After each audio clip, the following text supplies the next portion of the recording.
In the heart of Michigan's vast wilderness, surrounded by dense forests and tranquil lakes, lies the small town of Cadillac. It is a place where people live in harmony with nature, but beneath the serene surface, an old legend stirs, a tale that has sent shivers down the spines of locals for over a century.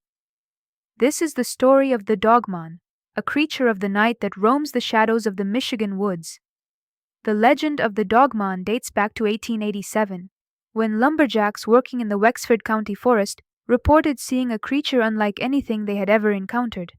They described it as a towering figure, half man, half dog, with piercing blue eyes that glowed in the moonlight.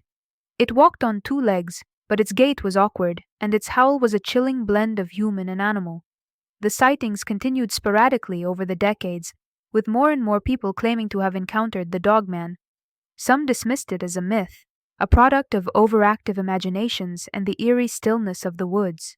But for those who had seen it, the terror was all too real. One crisp autumn evening, a young man named Alex found himself driving along a lonely stretch of road that cut through the heart of the forest. Alex was a local, born and raised in Cadillac, and he had heard the stories of the Dogman since childhood. But like many, he had always considered it nothing more than a campfire tale. That night, as the full moon cast an eerie glow over the landscape, Alex's car suddenly sputtered and died. He cursed under his breath, grabbing his flashlight and stepping out into the cold night air. The forest was eerily silent, the usual sounds of nocturnal animals conspicuously absent. As he fiddled with the engine, trying to diagnose the problem, Alex felt a sudden chill run down his spine. He had the unsettling feeling of being watched. He stood up and scanned the tree line with his flashlight, the beam cutting through the darkness. At first he saw nothing, just the thick shadows of the trees, but then he caught a glimpse of movement, something large and fast, darting between the trunks. His heart pounded in his chest as he directed the flashlight toward the movement. There, at the edge of the light, stood the Dogman. It was just as the old stories described, a hulking figure with the body of a man and the head of a dog. Its blue eyes glowed with an otherworldly light, and its lips curled back to reveal sharp, glistening teeth. Paralyzed by fear, Alex watched as the creature slowly advanced toward him. The Dogman's growl was low and menacing, reverberating through the silent forest. Alex's instincts screamed at him to run, but his legs felt like lead. As the creature closed the distance, he could see the matted fur and the powerful muscles rippling beneath its skin.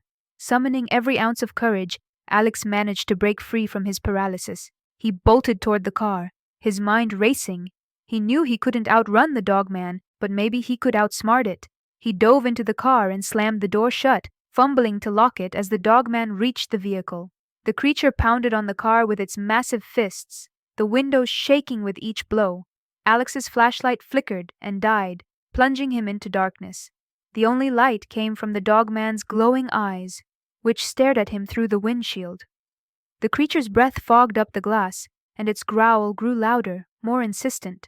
Desperation clawed at Alex as he searched for anything that could help him. His eyes fell on his phone, which he had dropped on the passenger seat. With trembling hands, he grabbed it and dialed 911, praying for a signal.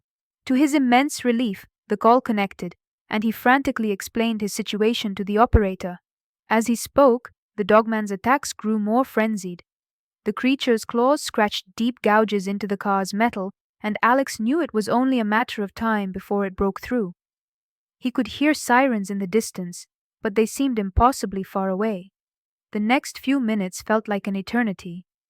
The Dogman's relentless assault on the car continued, and Alex could feel his hope dwindling. Just as he thought the creature would tear the car apart, the sound of approaching vehicles and the flash of red and blue lights filled the forest. The Dogman paused, its head snapping up at the sound of the sirens. With a final furious growl, it retreated into the shadows, disappearing into the depths of the forest. Moments later, police cars arrived, and officers quickly surrounded Alex's vehicle.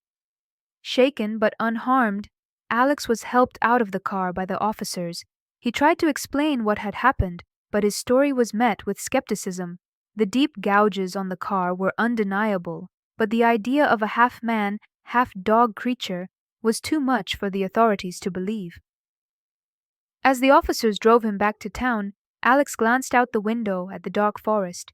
He knew what he had seen was real, and the legend of the Dogman was no mere tale. It was a warning, a reminder of the ancient, primal forces that still lurked in the shadows of Michigan's wilderness. The encounter left Alex forever changed. He never ventured into the forest alone again, and he became a fervent believer in the old legends. The story of his encounter spread through Cadillac, reigniting the fear and fascination with the Dogman, and though many still dismissed it as myth, those who had experienced the forest's eerie silence and felt the chill of the Dogman's gaze knew better. So, if you ever find yourself driving through the remote forests of Michigan on a moonlit night, keep your eyes open and your car running. You never know when the Dogman might emerge from the shadows, his blue eyes glowing with an insatiable hunger, ready to remind you that some legends are all too real.